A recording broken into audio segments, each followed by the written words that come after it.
नमस्ते भैया बहनी चाची भाई लोगन। आज मैं एक छठ गीत लेके आई हूँ। आप लोगन के अच्छा लगे तो लाइक करना। के कर लाली लाली अखिया, के कर लंबी लंबी केस, के कर लंबी लंबी केस, के कर लाली लाली अखिया, के कर लंबी लंबी केस, के कर लंबी लंबी केस, के कर पिया परदेसवा,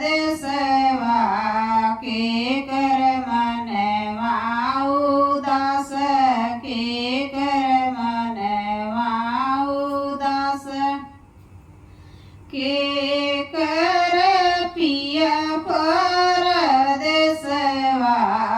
के कर मनवा उदास, के कर मनवा उदास।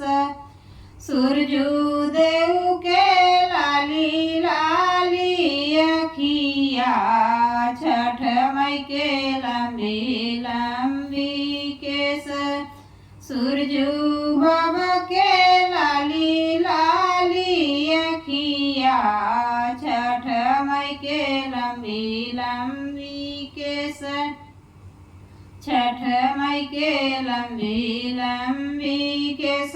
विनीता दई के पिया परदेसवा, ओन कर मनवा उदास, ओन कर मनवा उदास।